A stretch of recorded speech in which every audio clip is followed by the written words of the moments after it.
What's up guys, welcome back to my channel. So in this video I'm going to show you how I got this gorgeous blonde color without bleach. Ta-da! So yeah, I ended up using blonde hair. So in this video I'm featuring her hair company, Eurasian Blonde Hair, and I have 3 bundles in the 14-inch and I have a 14-inch closure. And can I say, this is some of the best blonde hair that I've ever used. It's super soft, it doesn't feel like baby doll hair. It does not have any synthetic pieces in it. This hair is legit and I definitely recommend it. If you haven't seen my other videos on her hair company hair, check them out down below. I'll leave the link to my last video series. So yeah, getting back to the tutorial, I have a celebrity hairstyle that I wanted to recreate, and I know that I wanted the blonde hair, but I had to find the right color for me. And one that's really brown girl friendly, because I didn't want to do a 27. Everybody does a 27, and 613 is a little bit too bright for me. So and I know that I didn't want to go through the whole bleaching process. I did not feel like it, and I didn't have time for it. So the easiest way to get the perfect blonde color is to use blonde hair and tone it down to what you need. You can always add dark roots in later. So I ended up using the Wella T15 toner, which is a pale beige blonde, which has undertones of violet and gold, which is kind of like a neutral type blonde. So this beige blonde is very brown girl friendly. It just makes you glow. It just fits every skin tone so beautifully. So I ended up using 4 bottles altogether, and in this video that I'm doing right now, I used 2 bottles of toner and I mixed in 4 ounces of developer. And you want to make sure that the hair is evenly saturated, evenly coated, because the toner is clear, so it's hard to see it until it starts processing. So once you have the hair fully saturated, you just want to let it sit for about 20-30 minutes. You got to check it because you can over process, and the toner will start to change color. That's pretty normal, so don't be scared.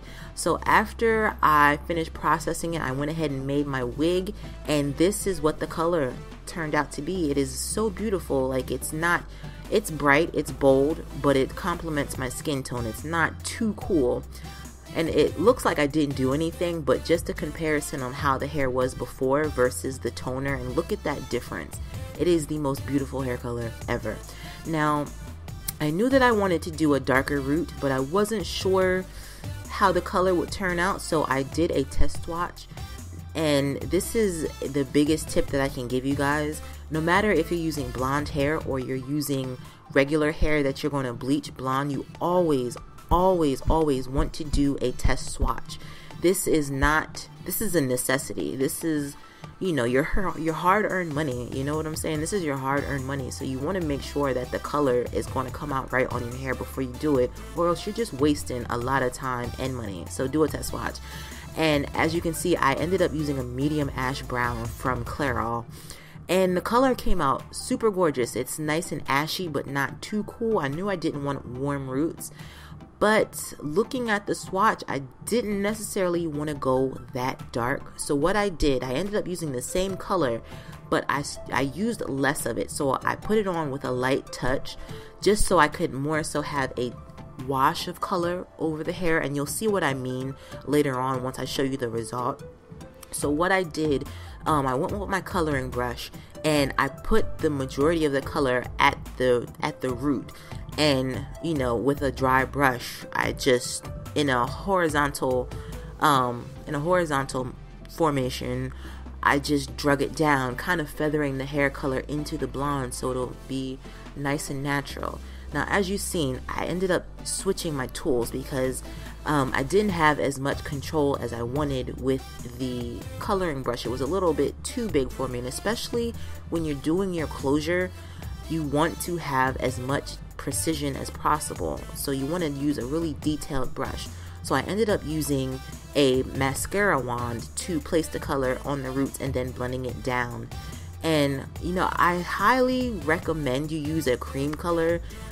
Looking back at this video now, I kind of regret using a liquid semi-permanent hair color just because it doesn't blend the same as a cream does. The liquid kind of absorbs into the hair super fast, faster than I like, so I don't have as much time to really blend and feather it in as I'd like. But I mean, I still made it do what it do. but I definitely recommend you using a mascara wand. And the mascara wand is definitely great too because it really gets close to the root, but you're able to keep the color off the lace.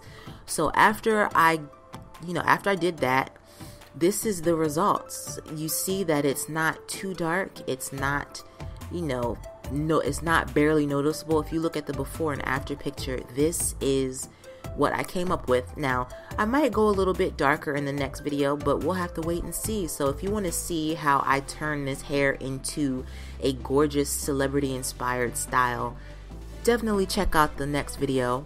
If you enjoyed this video, if you have any questions on anything that I did, leave it down below. Check out her hair company. I'll leave their links down below as well. And I will talk to you guys later.